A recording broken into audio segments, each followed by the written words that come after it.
as Ashida Kim, and that's a Japanese. Ashida is a Japanese word that means Bigfoot. A lot of people have made a lot of disparaging remarks about the fact that that this name is, according to them, is a combination of Japanese and Chinese, or Japanese and Korean, because they think that if you're the only people that are named Kim are Korean, which is of course not true. There's a lot of Japanese people named Kim and Ken and a whole bunch of variations.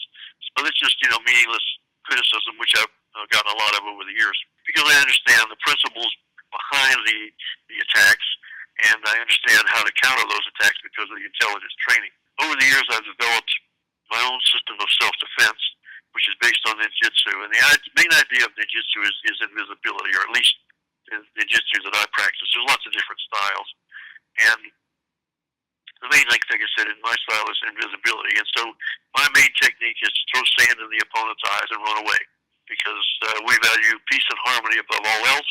And so our preferred method of dealing with violence is to run away from it. It's also part of the Dimlock training system, which is part of the death touch situation that you learn in ninjutsu, and also in the Black Dragon Fighting Society, where you can knock people out with just fingertip pressure, or you can actually kill them with fingertip pressure. And the great thing about this is that once you learn how to do it, you don't want to do it, because you have a value for human life after that. You realize how fragile it is. And then most of the people that learn this system end up being healers.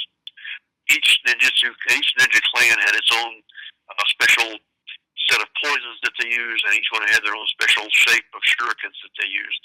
And so that's how you could identify which clan it was that was attacking you, basically, or which clan had done whatever job they had sent on. So, of course, that stuff was only known within the ninja clans, and the people outside the area, just the ninja had done it. They had no idea who was responsible, because that was part of concealing your identity, which is one of the reasons why the ninja wore a mask.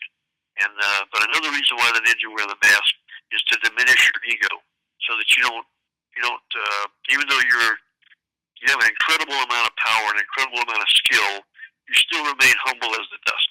That's one of the great things about martial arts. If you stay in them long enough, everybody eventually becomes a better person. Oh yeah, that sort of thing happens all the time. There's always people that are criticizing people, and most of the time the people that are doing the criticizing are people that have never been anywhere or done anything, and don't know anything, and they're just jealous of people that have been someplace and done something. Mm-hmm. And so I agree with you. There's a lot of people that want to see some proof.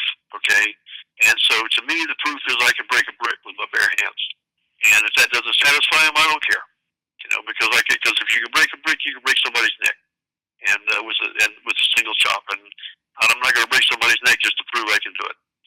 So it's, but like I said, there are a lot of people who have nothing better to do than criticize other people, and they've just recently, these people that always want to see proof, always want to know one of the things about ninjutsu is you don't tell people who your teachers are, primarily because you don't want them to be in trouble for teaching you things that you got in trouble for. And so it's a very secretive system, a very secretive society. So I've actually written a book about one of my teachers, and I did not give his name in that book, because it's part of the code. You just don't do that sort of thing. But the thing is, no matter how much proof you offer, it's never going to be enough for these big heads. So that's why I don't try to prove anything to these people, because no matter how much proof you offer, it's never enough. And so I don't argue with them. I just ignore them, because they're dipshits, and they got nothing better to do than get in my face. None of these people are a problem. No matter what they say, no matter what they do, no matter what they insinuate or try to imply, none of them are a problem until they come within arm's reach. And when they come within arm's reach, then I will fuck them up. We tied up with them, we hooked up with them to do the same sort of thing. And once we got up there, I didn't really do very much, because most of the people in Chicago looked at us as a bunch of rednecks from Alabama, and they didn't want to have too much to do with us. But during the course of my stay up there, I was given a seminar by Calendante, and I learned his dance of death techniques, which again is 27 movements in 5 seconds, and also how to break a brick, which is a characteristic technique of the people who are in the Black Dragon Fighting Society. Because there are a lot of special units in the Army that people don't really know a lot about, and so being able to know how to assassinate people with a rope and a knife and things like that were all part of the special training that I got. And also there's a lot of espionage and intelligence training that I got as a result of that, which is one of the reasons why I've been able to defend myself fairly well against a lot of these unnecessary attacks that I've received over the years.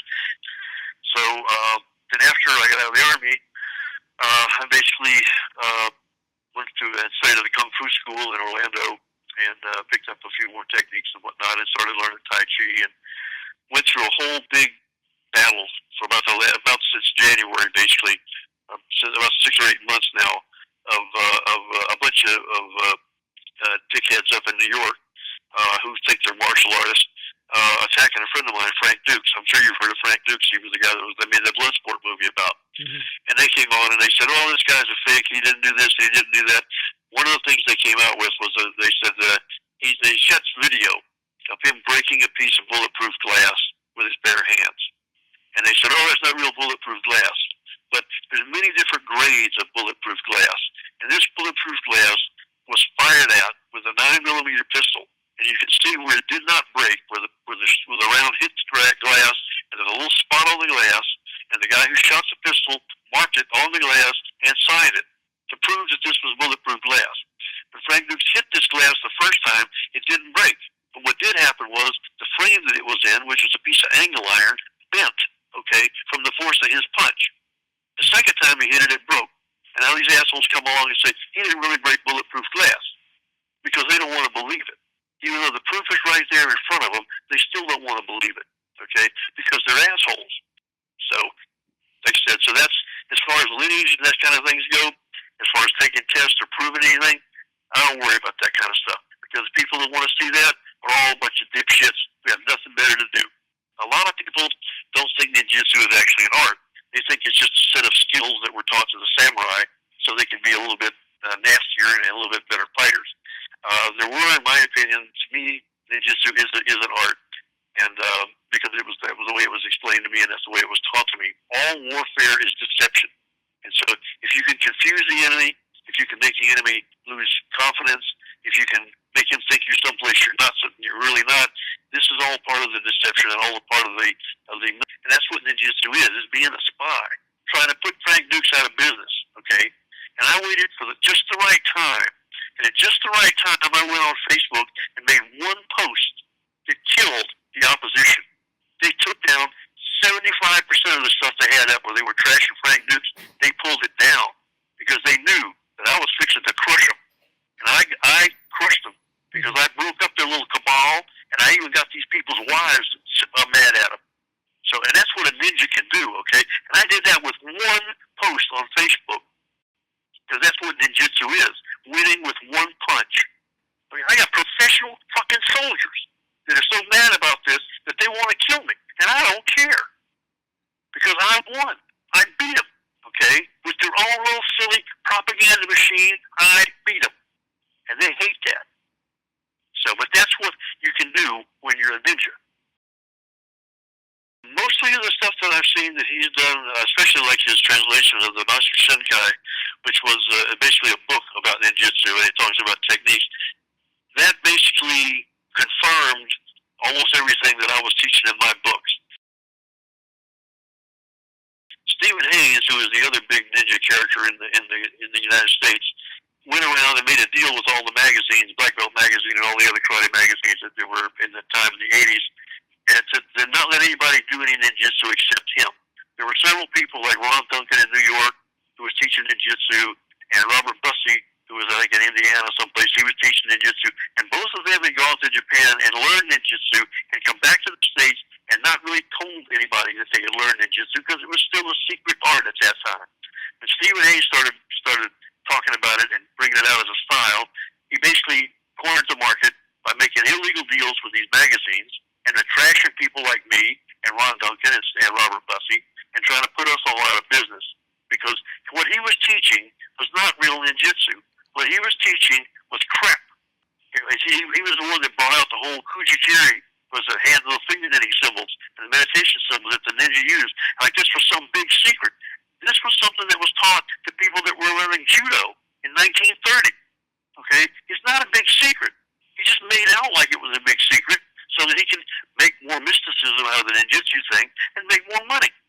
And so I met Stephen Hayes. Stephen Hayes is a nice guy. I've talked to him several times. I ain't afraid of him, you know. And if he wants to get on the mat, I'd be glad to get on the mat with him, because what I've seen of him doing stuff ain't squat compared to what I can do. So, like I said, I think Anthony Cummins has done some great work here, and like I said, most of the things that he has translated and brought out have essentially confirmed the things that I was saying, and disproven the things that Stephen Hayes and some of these other people were claiming. And of course, everybody dumps on his research because they don't want to believe it. It's all a question, really, when you come right down to it, of what you choose to believe. And so, and this is the thing, is that you can waste your time arguing with these people and lose your focus, or you can just keep doing what you know is right and let nature take its course. Like I said, to me, martial arts is about being a better person, and I think I've become a much better person through the martial arts. I'm sorry for these people that haven't gotten that far yet. Maybe they'll reach that level one of these days.